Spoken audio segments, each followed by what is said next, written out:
Voici 5 bonnes raisons pour continuer à acheter malgré des taux d'emprunt qui vont dépasser les 4%.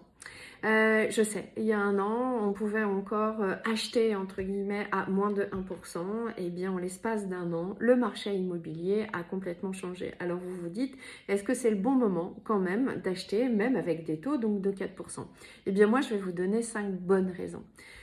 La première bonne raison, c'est que même quand on a un taux d'intérêt supérieur à 4%, eh bien, on amortit du capital. Je vous explique.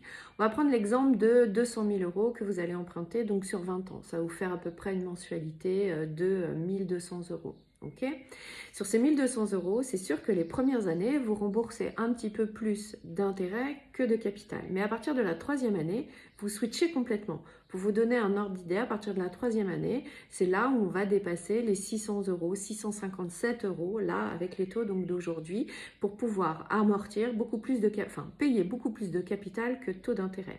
Si on fait le calcul, au bout de 7 ans, vous aurez mis à peu près, entre guillemets, de côté, puisque c'est quand même une forme d'épargne, presque 52 000 euros. Alors que si vous mettez 1 200 euros dans un loyer, au bout de 7 ans, vous aurez perdu 102 000 euros. Ça, c'est la première bonne raison. La deuxième bonne raison, contrairement à un loyer, eh bien, votre crédit immobilier n'augmente pas, sauf si vous avez pris des mensualités qui sont variables. Quand on prend le coût de l'indice de la construction, chaque année, on va prendre toujours ces 1 200 euros que vous allez verser donc de loyer. Eh bien, peut-être que dans un an, c'est pas 1 200 euros que vous allez payer, mais c'est 1 241 ou 1 250. Alors qu'une traite immobilière, à partir du moment où elle est entre guillemets fixée, et c'est ce que vous avez donc choisi, elle reste complètement fixe. Ça, c'est le deuxième bon argument. Le troisième, à un moment ou à un autre, les taux vont rebaisser. Dès qu'on va rebaisser d'un point et demi, eh bien, on pourra renégocier son taux de crédit. Là, on va prendre une mensualité un petit peu plus importante. On va prendre 300 000 euros sur 20 ans toujours. Ça va vous faire donc une mensualité de 1 500, 1 600 euros à 4%. Si déjà donc on descend donc d'un point, eh bien, ça va vous faire baisser votre mensualité d'environ 150 euros par mois, soit une économie d'un petit peu plus de 35 000 euros sur la totalité. Donc là où vous pourriez entre guillemets retrouver une petite bouffée d'oxygène, eh bien c'est attendre que les taux baissent et renégocier votre taux de crédit.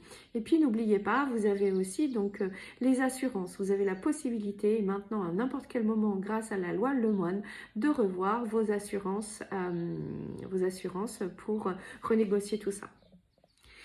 La quatrième bonne raison, eh bien, on ne va pas se le cacher, acheter, c'est le meilleur moyen aujourd'hui donc de partir, de prendre sa retraite, de partir à la retraite. C'est-à-dire donc de payer un bien immobilier pendant toute la partie où on est actif. Et puis le jour où théoriquement nos revenus baissent à la retraite, eh bien c'est là où entre guillemets on n'a plus de traite à payer, la maison est finie de payer. Et puis, ça permet donc de conserver quand même un minimum de pouvoir d'achat. Et ça, c'est quand même pas mal.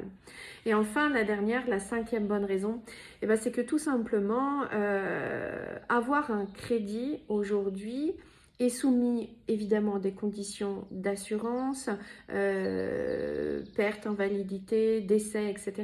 C'est la meilleure assurance vieillesse qui puisse exister. C'est la meilleure assurance vie qui puisse exister parce que si vous achetez donc avec votre mari et que celui-ci décède, en fonction des assurances que vous aurez pris, vous n'aurez peut-être plus la même chose à payer, voire plus du tout de crédit à payer. Et ça, c'est quand même quelque chose de merveilleux. Malheureusement, quand vous êtes locataire, une nouvelle fois, eh bien, le jour où votre mari ou votre femme décède, eh bien, le loyer, vous continuez à le payer, vous n'avez aucune assurance. Voilà. Bon, en tout cas, j'espère que je vous ai redonné un petit peu de baume au cœur malgré ces 4%. Ne vous inquiétez pas, ça va redescendre.